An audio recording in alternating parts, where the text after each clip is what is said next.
하나님의 말씀은 사도행전 1장 21절부터 26절까지의 말씀입니다.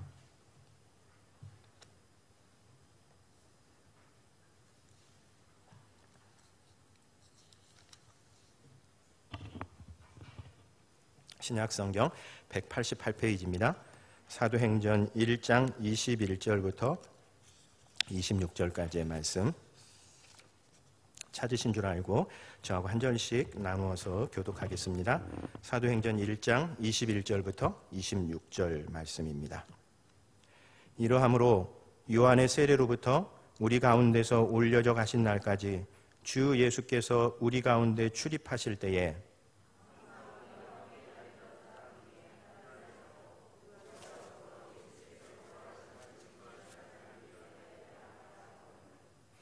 그들이 두 사람을 세우니 하나는 바사바라고도 하고 별명은 유수도라고도 하는 요셉이요 하나는 마띠아라.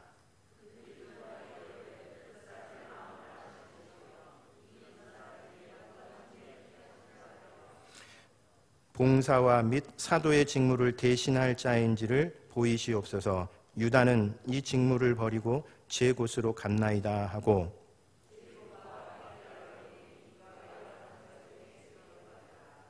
아멘. 마띠아를 세우다라고 하는 제목으로 말씀 전하도록 하겠습니다. 21절에 요한의 침례인데 죄송합니다. 제가 읽는 대로 이렇게 전환이 잘 안 돼가지고 세례를 읽었습니다. 요한의 침례입니다. 네. 이 코로나19 바이러스 사태가 좀 길어지면서 여러 가지 것들을 좀 다시 생각해 보게 되는데 그 가운데 하나가 이 리더십의 중요성입니다. 용기 있고 헌신적이고 민첩하고 강인한 리더가 어느 때보다 필요한 시점이다라고 하는 것에 대해서 새롭게 생각해 보게 되는 그런 상황들이 전개가 되고 있습니다. 여러분, 이 코로나가 전 세계적으로 덮치면서 각 나라의 여러 가지 다양한 상황들을 우리가 접하게 되는데 그중에 우리나라가 코로나에 효과적으로 대응하고 있다라고 할 수 있는 것도 이런 리더십들이 중심을 잡아주고 있기 때문에 그렇습니다. 용기 있고 그 위험한 상황 속에서도 자기의 어떤 개인적인 이해관계에 얽히지 않고 또 대단히 헌신적으로 정말 질병본부에 있는 사람들 몇 달 동안 밤새워 일하면서 헌신적으로 일하는 사람들 또 이 상황이 워낙 민감한 경우가 많기 때문에 민첩하게 반응하고 대응해야 되고 또 강인해야 됩니다. 그런데 그런 리더들이 사회 곳곳에서 이게 한 사람이 그래서 이게 해결될 수 있는 문제가 아닌데 그런 사람들이 사회 곳곳에서 각각의 포스트에서 자기의 역할을 해주기 때문에 그나마 우리가 지금의 이 어려운 상황들을 다른 나라들에 비해서 상당히 효과적으로 대응하고 있는 모습들 이런 것들은 다 이 위기 상황에서 리더십이 참 중요하구나라고 하는 것들을 깨닫게 해주는 그런 사건들입니다. 우리 교회도 뭐 사실 다른 교회들하고 이렇게 비교하거나 그럴 수 있는 상황은 아니지만 어느 정도 좀 선방은 하고 있다는 생각이 듭니다. 다른 교회들 참 어려운 교회들 이야기 들을 때에 그나마 우리 교회는 선방하고 있구나라는 그런 생각들을 하는데 그것도 결국은 이 어려운 때에 교회를 어쨌든 지키려고 애쓰시는 분들 또 싫어하는데도 불구하고 어쨌든 사람들을 챙기려고 노력하시는 그런 리더들이 교회 안에 있기 때문에 그렇습니다. 여러분 누군들 이 상황이 두렵지 않고 누군들 힘들지 않겠습니까? 그러나 어쨌든 하나님께서 주신 이 자리를 지켜내려고 하는 그 사람들이 곳곳에서 교회에 있기 때문에 지금의 이 어려운 상황 속에서도 교회가 그나마 선방하고 있다라고 하는 그런 이야기입니다. 그런 사람들의 수고 덕분에 아마 좀 나중에 우리가 다시 모여야 될 때 공백기가 그래도 좀 줄어들지 않을까 그런 기대와 생각을 하게 됩니다. 그래서 사도 바울도 공동체 리더들의 수고를 알아주어야 하고 인정해 주어야 한다라고 권면을 합니다. 우리 고린도전서 16장 18절 말씀해 보면 그들이 나와 너희 마음을 시원하게 하였으니 그러므로 너희는 이런 사람들을 알아주라 라고 이렇게 이야기를 합니다. 여기 그들은 그 앞에 나오는 스데바나와 부드나도와 아가이고라고 하는 일종의 고린도 교회의 리더십에 해당하는 사람들입니다. 고린도 교회 그렇게 문제 많은 교회에서도 어쨌든 그 교회 문제를 해결하기 위해서 수고하고 있는 그 사람들을 보면서 그들이 나의 마음도 시원하게 해주고 너희 마음도 시원하게 해주고 있으니 그런 사람들을 알아주고 인정해 주어야 한다라는 그런 이야기입니다. 여러분, 리더십들이 수고하고 애쓰고 있다라고 하는 것을 공동체 사람들이 기억하고 알아주는 것, 기억하는 것, 사실 그것만큼 보람되는 것이 없습니다. 이 상황에서 이제 몇몇 분들이 사역자들 수고 많다고 얘기하시면서 뭐도 사다 주시고 점심도 대접해 주시고 그러시는데, 여러분, 사실 사역자들은 그냥 자신들의 역할을 돈 받으면서 하고 있는 것일 뿐입니다. 그런 어떤 수고에 대해서 아무런 대가도 없는데도 불구하고 여전히 위험한 상황 속에서 자기 자신의 자리를 지키려고 하시는 분들, 그런 분들의 그 수고를 잘 기억하고 또 인정해 줄 아는 우리 교회가 되었으면 좋겠습니다. 우리가 이번 주 다음 주 일꾼 워크숍으로 모이는데 그것도 그런 이유 때문에 그렇습니다. 사실 코로나 이후에 세계와 교회가 어떤 변화를 겪을 것인지 지금으로서는 누구도 정확하게 예측하기 힘듭니다. 아직은 그 시초에 있고요. 이게 어느 정도의 영향을 남길지 지금은 누구도 판단하기 쉽지 않은 그런 상황입니다. 모든 것이 다 불안하지만, 확정적인 것이 아무것도 없지만 한 가지 확실한 것은 제가 늘 이야기하는 것처럼 이 기간이 굉장히 길어질 것이고, 그러면 우리의 생활 세계와 교회 공동체는 훨씬 더 어려운 시기를 보낼 것이다 라고 하는 이 사실만 지금은 가장 확실한 그런 때입니다. 그래서 일꾼 워크숍으로 모여서 뭔가 구체적인 결론을 내기 위해서 모이는 것이 아니고요. 그 결론은 훨씬 나중에 지나고 난 다음에 아마 코로나 상황이 전부 다 해결되고 나서야 아마 우리들 안에서 모아질 거고, 지금으로서는 우리가 일단 리더십들이 좀 함께 같이 모여서 우리가 긴 길을 가야 된다, 먼 길을 가야 된다라고 하는 것에 대해서 공감대를 좀 모으고요. 그리고 먼 길을 가기 위해서 마음의 준비들을 좀 해야 됩니다. 힘들 것이고, 우리 내면 안에서 여러 가지 갈등들도 일어날 것이고, 우리들 안에서 이런저런 모습들이 있을 수 있습니다. 그래서 그런 것들을 위한 마음의 준비도 다지고 함께 기도도 하는 그런 시간을 가지려고 생각하고 있습니다. 아무튼 이런 위급한 상황 속에서 지나면서 우리가 리더십이 얼마나 중요한가, 용기 있고 헌신적이고 민첩한 리더들이 공동체를 결국은 어려운 순간에 지켜내는구나 하는 것들을 더 많이 깨닫게 됩니다. 요즘 우리가 사도행전 1장 말씀을 살피고 있습니다. 교회의 시작에 관한 준비입니다. 그래서 우리 지난주에는 예수님의 시간이 지나고 난 다음에 교회가 어떻게 교회의 시작을 준비했는가 하는 것에 대해서 살펴보았었는데, 지난주에는 특별히 두 가지에 초점을 맞췄습니다. 우선 이 초대교회 공동체는 기도했습니다. 자기 자신을 비우는 기도를 드렸고, 성도들의 마음을 모으는 기도를 드렸고, 뜨거운 기도를 드렸습니다.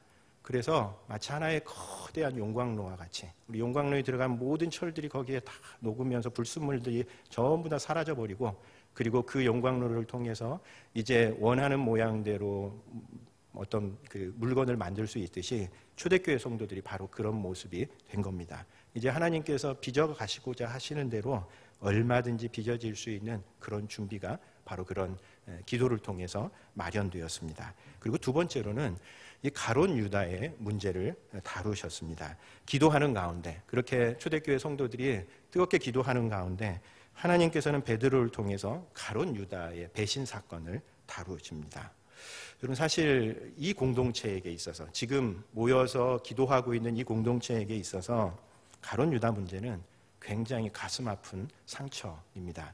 우리는 가룟 유다의 이야기를 배신이라고 하는 안경을 통해서 바라보기 때문에 가룟 유다에 대한 이 모든 이야기가 다 배신자의 이야기처럼 들리지만, 사실 이 초대교회 공동체 사람들로서는 가룟 유다는 3년 동안 동고동락했던 동료입니다.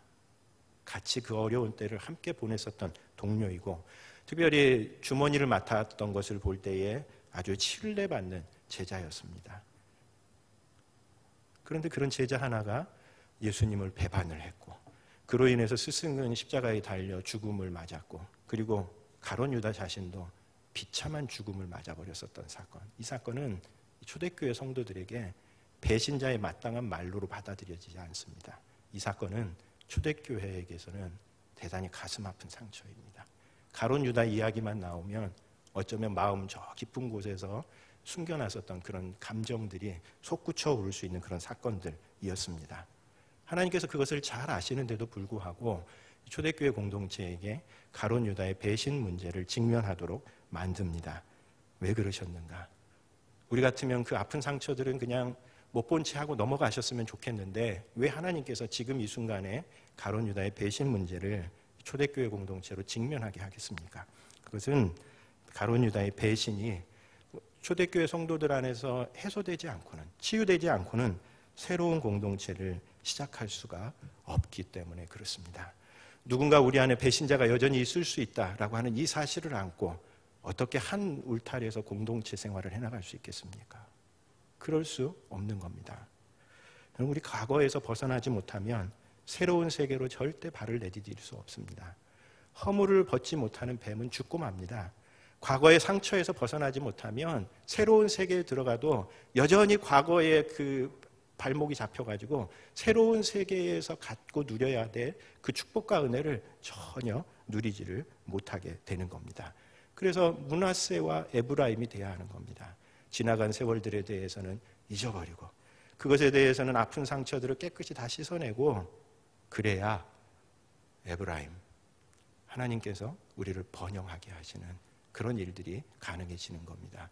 그래서 하나님께서는 이 초대교회 성도들에게 굉장히 아픈 상처다라고 하는 것을 아시면서도 이들이 이제 새로운 공동체를 해야 되기 때문에 과거의 그 상처로부터 벗어나야 하기 때문에 하나님께서는 그 문제를 직면시키십니다. 하나님께서 때로 우리에게 아픈 상처를 건드리시는 경우가 많이 있습니다. 왜 그러실까요? 그것은 하나님께서 그 문제를 다루시고 싶기 때문에 그렇습니다. 그래야 하나님께서 우리에게 펼쳐주실 그 새로운 세계에 우리가 발을 내딛고 그 세계에서 하나님께서 주시는 은혜를 누릴 수 있기 때문에 그렇습니다. 그래서 하나님께서는 초대교회 공동체로 하여금 베드로의 배신이라고 하는 그 아픈 상처를 다루도록 하신 겁니다. 오늘 우리가 읽은 이 말씀은 이제 가룟 유다를 대신해서 12번째, 아니 좀 정확하게 얘기하면 13번째 사도를 세우는 내용입니다. 마띠아가 13번째 사도로 세워지게 되지요. 그 과정을 상당히 자세하게 설명을 하고 있습니다. 21절, 22절을 보면 우선 베드로가 제안을 합니다. 그러니까 이제 초대교회 성도들이 같이 모여서 기도하는 가운데 베드로를 통해서 가룟 유다의 문제를 다루시고 이제 새로 가룟 유다의 빈 자리를 새로운 사람이 메우도록 그렇게 제안을 합니다. 21절, 22절. 이러함으로 요한의 세례로부터 우리 가운데서 올려져 가신 날까지 주 예수께서 우리 가운데 출입하실 때에 항상 우리와 함께 다니던 사람 중에 하나를 세워 우리와 더불어 예수께서 부활하심을 증언할 사람이 되어야 하리라 하거늘. 그러니까 베드로가 바로 그 가룟 유다의 문제를 하나님의 관점에서 초대교회 성도들에게 해명해주고 그리고 이제 그 자리를 메울 한 사람을 선출합시다라고 하는 제안을 합니다. 그러면서 자격 요건을 이야기하는데 그 자격 요건은 어떤 거냐면 예수님의 공생애를 처음부터 마지막까지 함께한 사람이어야 한다라고 하는 자격 요건을 이야기를 합니다. 그 이유는 뭐 너무나 당연합니다. 결국은 이후에 초대교회 공동체가 예수님의 생애와 그리고 예수님께서 이 땅에서 이루신 십자가와 부활의 그 사역을 증언하는 그 일을 해야 되는데 그리고 그 증언의 핵심에 있는 사람이 바로 이 사도들인데 그런 역할을 하기 위해서는 예수님의 그 공생의 처음부터 시작해서 마지막 부활까지를 전부 다 경험한 사람이어야 하기 때문에 그렇습니다. 그래서 그런 사람 가운데에서 우리가 한 사람을 뽑아야 한다라고 베드로가 제안을 합니다. 나중에 이 초대교회 성도들이 기도한 내용을 볼 때 내면적인 요소도 상당히 고려를 했었던 것 같습니다. 그래서 이 초대교회 성도들이 하나님 앞에 드렸던 기도의 첫 문구가 사람들 무사람의 마음을 아시는 주여라고 그렇게 시작을 합니다. 그러니까 그런 어떤 외적인 조건과 더불어서 공동체의 리더인고로 그 사람의 어떤 인격이나 성품 이런 것도 중요한데 마지막 순간까지도 초대교회가 잘 결정하기 어려웠었던 겁니다. 아무튼 그런 어떤 조건들에 합당한 사람을 우리가 뽑자라고 베드로가 제안을 하고 그리고 23절에 보면 베드로의 제안에 회중들이 응답을 합니다. 그래서 그 가운데서 2명의 후보를 선정합니다. 23절 그들이 2사람을 세우니 하나는 바사바라고도 하고 별명은 유스도라고도 하는 요셉이요 하나는 마띠아라. 그래서 그런 베드로의 제안을 받고 난 다음에 초대교회 성도들이 그 가운데에서 사람을 물색한 겁니다. 누가 그런 조건에 합당한 사람인가?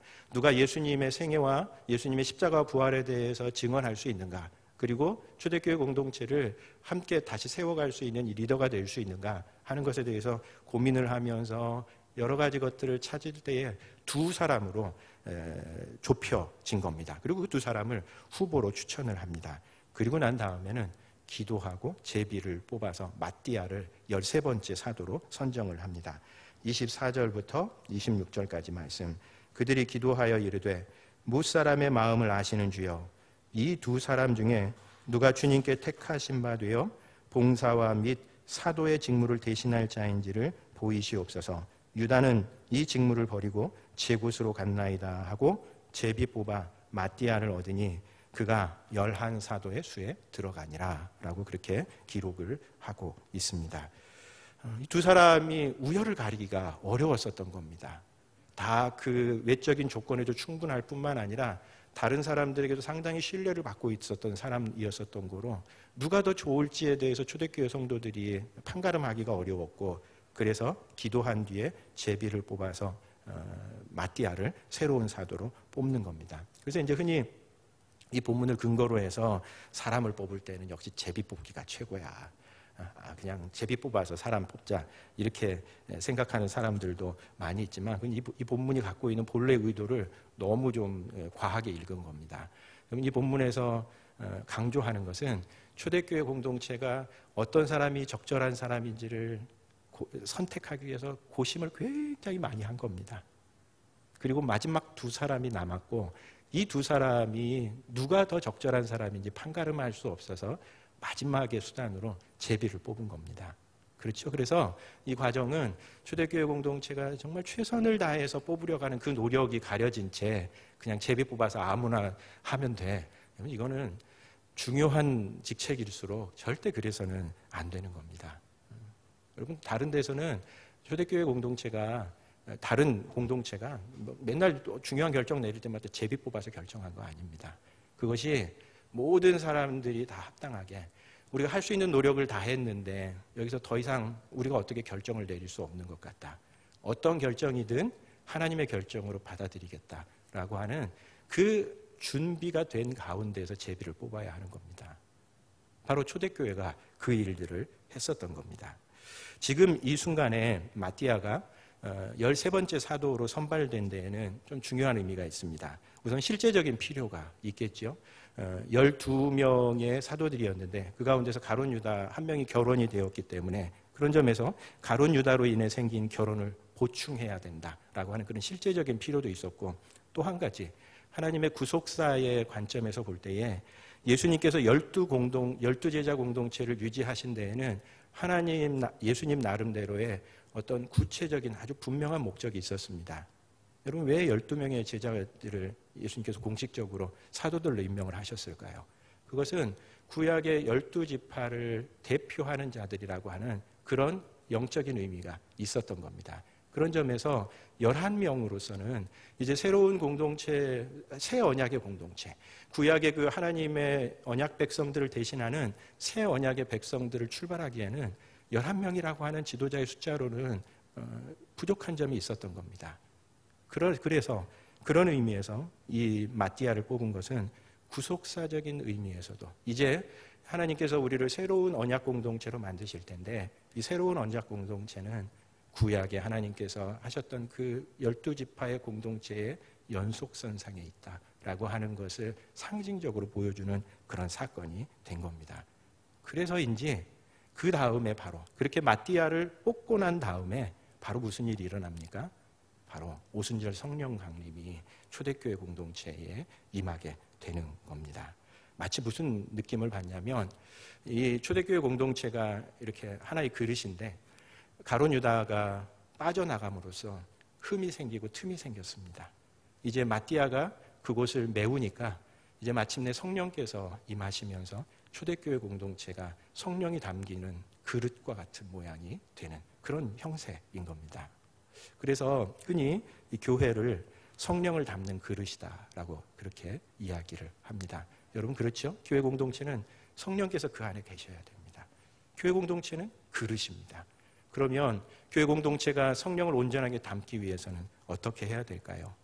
그 안에 내적으로도 마찬가지고 외적으로 구조라든지 사역이라든지 이런 면에서도 어떤 흠이나 틈이 있어서는 안 되는 겁니다. 여러분, 그릇이나 잔에 깨어진 곳이 있거나 구멍이 난 곳이 있으면 어떻게 되던가요? 아무리 부어도 그냥 그곳으로 다 흘러내려져 가는 겁니다. 교회도 마찬가지입니다. 하나님께서 아무리 은혜를 부어주시려고 해도 교회 공동체가 제대로 된 그릇으로 서 있지 못하면, 그 안에 흠이 있거나 큰 구멍이 나 있으면 밑빠진 독에 물 붓기일 뿐입니다. 그래서 교회는 하나님의 성령을 담는 그릇인 겁니다. 우리가 그릇이 온전한 역할을 하기 위해서 우리 안에 흠도 없어야 되고, 내적으로도 마찬가지고 외적으로도 흠이 없어야 하는 겁니다. 그래서 하나님께서는 이제 13번째 마띠아가 가룟 유다의 빈 공백을 메우니까 이제 비로소 그곳에 성령이 임하심으로써 새로운 언약 공동체로 세워지는 것. 그것이 창세기 1장, 사도행전 1장에서 2장의 이야기입니다. 여러분, 이 이야기를 읽으면서 저는 굉장히 참 부러운 모습이 많이 들었습니다. 초대교회가 첫 출발이기 때문에도 그렇겠지만 사람을 이렇게 아름답게 뽑아가고 있구나라고 하는 것이 굉장히 부러웠습니다. 어떤 점에서 부러웠냐면 선뜻 헌신하는 사람이 있다라고 하는 것이 부러웠습니다. 여러분, 이 자리는 굉장히 부담스럽고 힘든 자리인 것을 누구나 뻔히 다 알고 있는 그런 상황입니다. 그런데도 여전히 하나님께서 그 자리에 누군가가 세워져야 한다는 것을 알고, 그리고 공동체에 필요가 있다는 것을 알고 그것에 대해서 헌신하고 순종하는 사람이 있다는 것이 굉장히 부럽게 느껴졌습니다. 오늘날 우리는 이 12사도들에 대해서 굉장히 영광스러운 직책으로 생각하지만, 그러나 초대교회 공동체에 이 120명 정도 되는 초대교회 공동체의 13번째 막내 사도가 된다는 것은 여러분 별로 그렇게 영광스러운 자리도 아닙니다. 넘버 3도 아니고요. 13번째 120명 되는, 더군다나 스승도 없어가지고 겨우 어떻게 추스려서 이제 어떻게 좀 새로 시작해 보려고 하는 그 공동체의 13번째 꼬레비 막내 사도가 된다는 것, 이거 사실 부담만 있고 별로 사람들이 두드러지는 그런 일도 아닙니다. 그런데도 이 자리에 누군가가 헌신하는 사람이 있다는 것이 굉장히 부러운 모습이었습니다. 우리가 사도행전에는 주로 주요 사도들에 관한 기록만 많이 나오지만 성경 말고 다른 전승들 몇 가지가 있는데 그 가운데에는 이 마띠아도 순교했다라고 하는 전승이 있습니다. 그러니까 다른 사도들과 마찬가지로 이 마띠아도 그 13번째 사도가 되어서 사도로서의 역할을 충실하게 감당했었던 사람인 겁니다. 또 어떤 점에서 이 모습이 굉장히 부러웠냐면, 이 사람을 세움으로써 공동체가 더 든든히 세워졌다라고 하는 것도 굉장히 부러운 모습이었습니다. 왜냐하면 사람을 세우고 난 다음에 공동체를 더 잘 세우기 위해서 사람을 세웠는데 오히려 그것 때문에 공동체가 더 어려움을 겪고 사람들의 마음이 나뉘어지는 경우가 우리 현실 세계 속에서 비일비재하게 많이 일어나기 때문에 그렇습니다. 그런 점에서 이 초대교회 공동체가 밟았었던 한 사람을 세우는, 우리가 보기에는 13번째 막내사도 세우는 거 별일 아니라고 생각할지 모르지만 그래도 그 한 사람을 세우기 위해서 최선의 노력을 다하는 그 모습, 그것이 참 부럽게 다가왔습니다. 여러분, 사실 우리가 사람을 세우는데 후유증이 남는 이유는 그 과정에 무엇인가 좀 우리가 생각지 못했었던 좀 모자라는 판단들이 있었기 때문인 경우가 대부분 많습니다. 그래서 모든 일의 과정이라고 하는 것이 굉장히 중요한데 특별히 사람을 세울 때는 더 그런 것 같습니다. 사람을 어떤 과정들을 통해서 세워가느냐, 그냥 결과만 놓고 사람들을 세우면 자칫 잘못하면 사람 세우는 것 때문에 공동체가 더 어려움을 겪는 경우들 실제로 많이 있습니다. 예를 들면 이런 경우들입니다. 우리 안에 이 직분을 명예라고 생각하는 사람들이 굉장히 많습니다. 겉으로는 그렇게 얘기하지 않지만 교회에서 뭐 하나 맡고 있는 거 그거 자신의 명예라고 그렇게 생각하는 사람들이 많습니다. 그래서 교회들마다 직분자를 세울 때에 정해진 헌금을 내고, 마치 믿지 않는 사람들이 보면 그 직분을 돈으로 사는 듯한 그런 느낌을 주는 경우가 너무나 많이 있는 겁니다. 왜 그럴까요? 그거는 교회의 직분을 봉사하는 자리라고 생각하지 않고 교회의 직분을 명예라고 생각하기 때문에 그렇습니다. 그 정도 명예는 내가 돈 지불하고 살 수 있다는 생각들이 사람들에게 있습니다. 그렇게 해서 생겨나는 폐해가 얼마나 많은지 모릅니다. 또 공정성의 시비도 있습니다. 사람들이 앞에 세워졌을 때에 이거 한두 사람의 생각에 따라 저렇게 선정되었다라고 느끼고 나면 그 다음에 특별히 요즘은 사람들마다의 공정이라고 하는 것에 대해서 굉장히 예민한 시대입니다. 옛날에는 그래도 다 그렇게 하는 거야 이렇게 생각하고 넘어갔었던 그 일들이 요즘은 절대 그렇게 넘어가지를 않습니다. 누군가 거기에 어떤 개인적이고 혹은 조금 왜곡된 의지가 개입됐다라고 느끼는 그 순간 사람들은 그 결과에 대해서 신뢰하지 않게 되는 겁니다. 그래서 사람을 세워놓고 더 어려움을 겪는 교회들이 굉장히 많습니다. 뿐만 아니라 사람은 일단 세우면 일한다는 생각도 후폭풍이 굉장히 많습니다. 물론 어떤 분들은 자격이 되지 않는 가운데에 직분을 맡고서 정말 거기에 충실하게 노력하는 사람들도 있습니다. 그런 거 없다고 부인하고 싶지는 않습니다. 실제로 제가 아는 많은 분들 가운데에도 자격 없는 사람인데 하나님께서 자기에게 직분을 주시고 난 다음에 내가 이렇게 있어서는 안 되겠다라고 자신을 돌이키면서 자기 스스로를 갖고 갔었던 사람들의 이야기가 굉장히 많습니다. 그럼에도 불구하고 자격이 안 된 사람을 세워놓고 난 다음에 겪는 그 후폭풍 너무나도 많습니다. 너무나도 많습니다.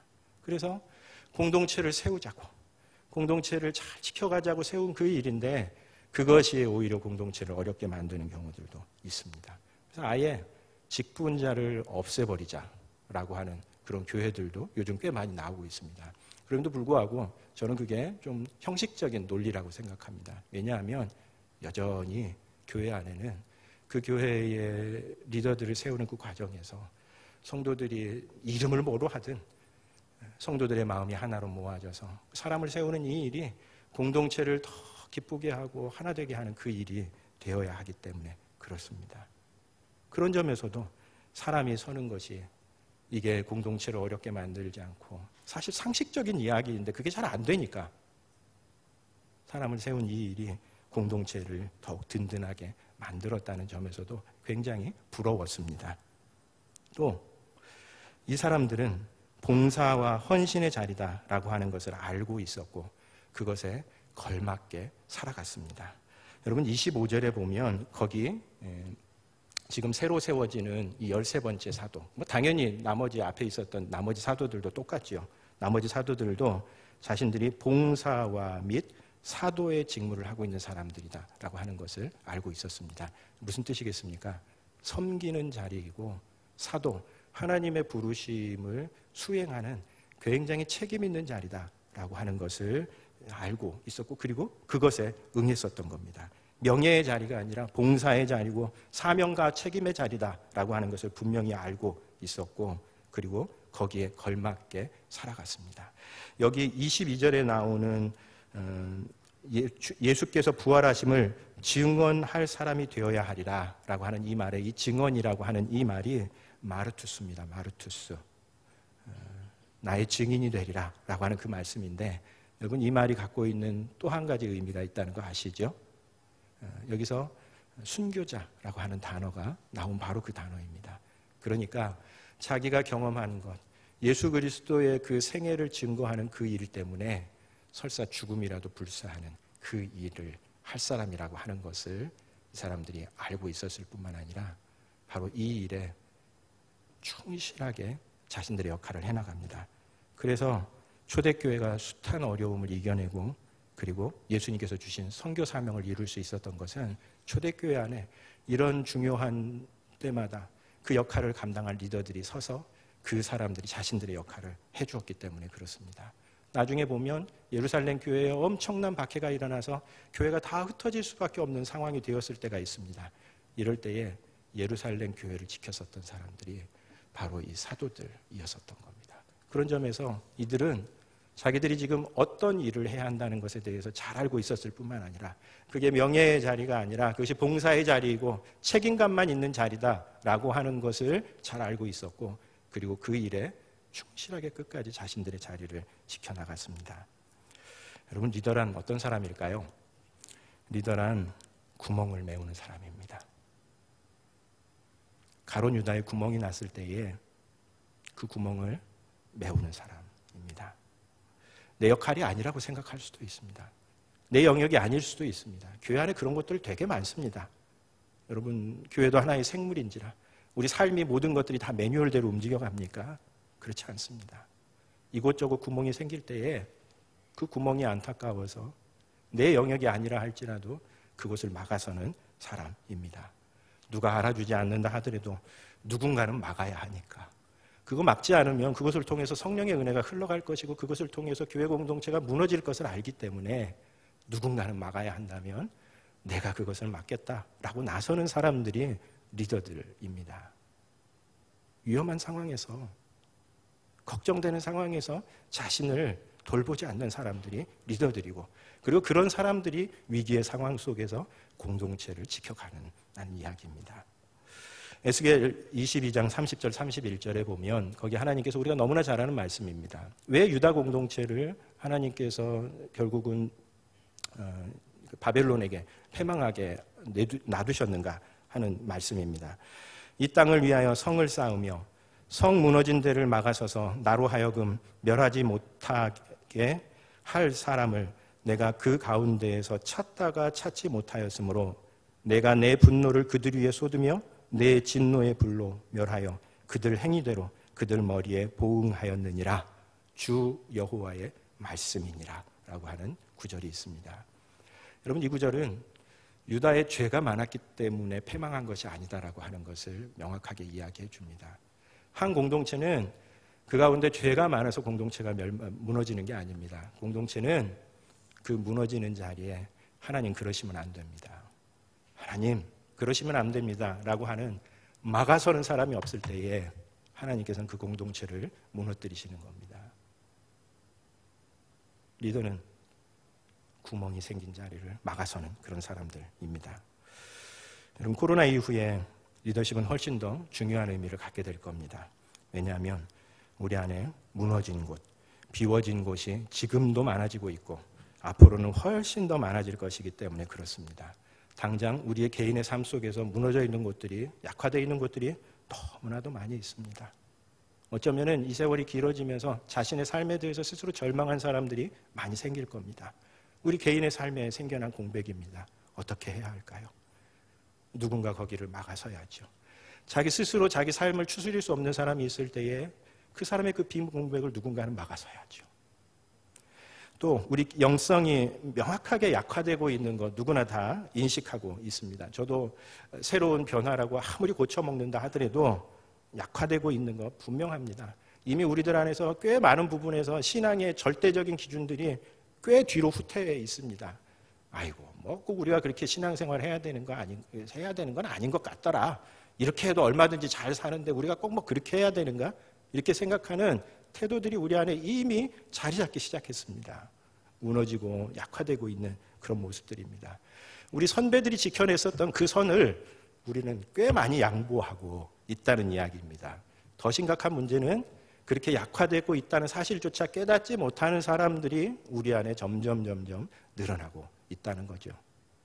다 구멍들입니다. 그리고 교회 공동체의 약화로 이어질 것이 명백해 보입니다. 어쩌면 이 사태가 한 몇 년 동안 지나고 나면 교회가 흔적조차 사라져버릴지도 모르겠다라는 그런 생각도 하고요. 적어도 우리가 알고 있었고 우리가 꿈꾸던 그 교회의 모습들은 불가능할지 모르겠다라는 생각들을 해보게 됩니다. 어쩌면 서구교회하고 우리가 그렇게 손가락질했었던 서구교회하고 하등 다를 바 없는 교회가 되어버릴지도 모르겠다라고 생각합니다. 여러분, 다 구멍들입니다. 공백들입니다. 어떻게 해야 할까요? 누군가는 메워야지요. 누가 메웁니까? 리더들이 메웁니다. 성령께서 그 자리를, 성령의 은혜를 흘려보지 않도록 누군가 그 자리를 막아설 때 그 공동체가 하나님 앞에 새로운 모습으로 서게 될 것이다 라고 하는 이야기입니다. 그래야, 지금 그렇게라도 누군가가 막아야 나중에 우리가 다시 모일 수 있을 때에 그 어려움의 기간들이 조금이라도 줄어들게 될 줄로 믿습니다. 여러분, 우리 다 어려운 시대를 지내고 있습니다. 위기의 시대에 교회 공동체를 지키고 세우는 이 일에 헌신하는 우리 모두 되시기를 기도합니다. 기도하겠습니다. 교회 소식 몇 가지 알려드리도록 하겠습니다. 우선 주보에 실리지 않은 광고 하나는요. 아마 주보를 꼼꼼히 읽어보시는 분들은 아실 텐데 우리 6월 달에 선교사님들 칼럼이 실립니다. 저는 그 칼럼을 우리 교우들이 잘 읽는다고 생각을 했는데 의외로 그렇지 않다고 그러네요. 그래서 뭐 우리가 그냥 일상적으로 쓰는 칼럼들은 그냥 살짝 읽으셔도 되지만 우리 선교사님들의 칼럼은 그 안에 기도 제목도 있고 또 고민들이 많이 담겨져 있습니다. 그래서 6월 달에 지난주, 이번 주, 다음 주까지 아마 선교사님들 칼럼이 실릴 것 같은데 칼럼은 좀 꼼꼼히 챙겨 읽어주시면 고맙겠습니다. 주보 뒷면 참고하시면서 경청해 주시면 고맙겠습니다. 1번, 2번 광고 우리 여전히 거리두기 실천하면서 예배 드리고 있습니다. 지금까지 잘 협조해 주셔서 감사하고요. 뭐 상황이 앞으로도 좀 더 좀 이렇게 위중해 줄 수도 있을 것 같은 그런 생각이 드는데 그때 교회에서 드리는 안내에 잘 따라 주시면 감사하겠습니다. 주일 영상 여전히 카카오톡 채널과 유튜브에 올라간다라고 하는 내용이 있습니다. 특별히 오늘은 간지도 좀 한번 같이 살펴봐 주시면 고맙겠습니다. 우리 이제 코로나19 상황 때문에 여러 가지 교회의 일상적인 신앙 활동들이 어려운 가운데에서도 우리 목양부에서 몇 가지 우리가 좀 함께 지킬 수칙들을 마련을 했습니다. 그래서 세 파트, 슬기로운 예배 생활, 그 다음에 슬기로운 말씀 생활, 슬기로운 기도 생활 이렇게 해서 세 파트로 나누었는데요. 우선 슬기로운 예배 생활로는 가급적 현장 예배에 참석할 수 있도록 노력해 주십사라고 하는 겁니다. 그것은 잘 아시는 것처럼 이 영상 예배가 갖고 있는 한계 때문에 그렇습니다. 그래서 가급적 현장 예배에 안전수칙 잘 지키면서 참석해 주시고 영상 예배를 드릴 때에는 몇 가지 이제 영상 예배라고 하는 것이 이게 굉장히 편의적인 예배가 될 수 있어서 몇 가지 그렇게 가지 않도록 하는 구체적인 제안들이 좀 있습니다. 잘 지켜주시면 감사하겠고요. 슬기로운 말씀 생활 부분에서는 우리 7월 한 달 동안 다락방별로 쪽복음, 필사성경을 기록하고 있습니다. 아마 다락방 목자들께서 이미 다락방 식구들과 함께 이야기를 했을 텐데 한 달 동안 좀 말씀을 기록하셔서 말씀들을 한 권의 성경으로 좀 만드는 그런 과정에 참여해 주시면 감사하겠고 세 번째, 슬기로운 기도 생활에는 10이라고 하는 숫자들이 중요합니다. 그래서 하루에 한 10분 이상 기도하고 10분 이상 성경을 읽거나 앱으로 성경을 듣고 그리고 또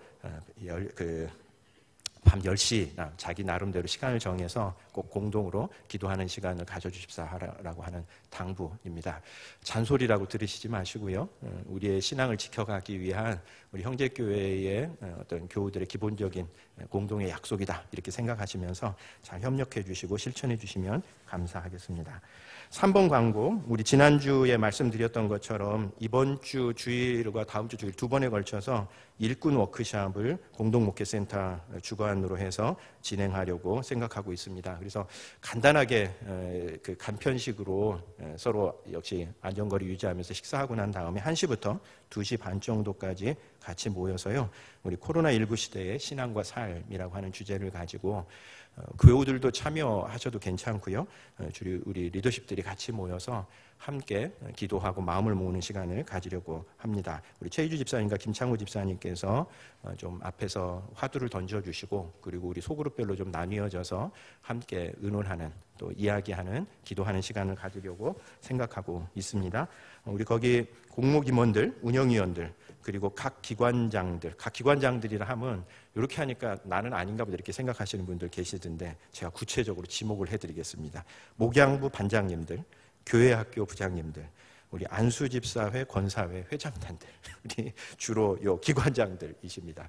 강제는 아닌데 그래도 어쨌든 교회에 지금 우리 리더십들이시기 때문에 가급적 함께 좀 참여하실 수 있으면 좋겠고 교우들 가운데에도 관심 있으신 분들 함께 참여하시면 좋습니다. 이렇게 광고를 드렸더니 지난주에 얼마나 많은 분들이 신청을 하시지 않으셨고 한 분도 안 하셨어요.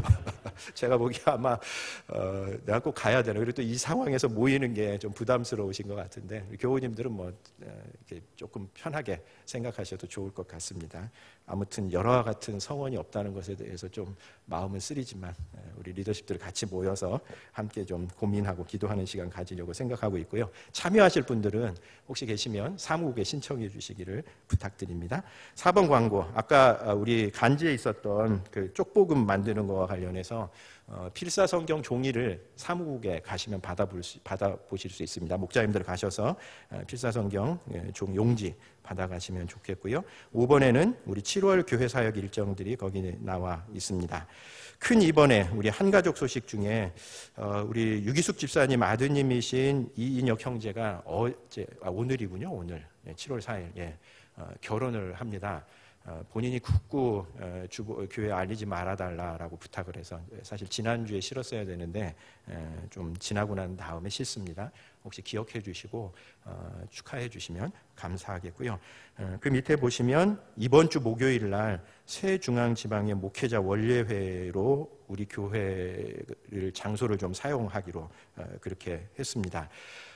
이게 사실 이런 상황에서 좀 외부인들이 오는 것이 서로 좀 부담스러운 일이기는 한데 지방에도 좀 그동안 못 모였었던 상황도 있고 좀 중요하게 다뤄야 될 현안들이 미루기 어려운 현안들이 있어서 이번에는 좀 모여야 된다고 그렇게 간곡하게 좀 부탁을 했습니다. 그래서 여러 가지 상황을 볼 때에 우리 교회가 가장 안전한 교회일 것 같아서 모이는 것은 아니고요. 원래 7월에 모이도록 되어 있습니다. 그래서 우리 교회가 장소를 좀 제공을 좀 해야 되는 그런 상황인데 다만 이 장소하고 하여튼 어쨌든 다른 불상사가 생기지 않도록 최선을 다해서 노력을 좀 서로 해야 되는 그런 상황인 것 같습니다.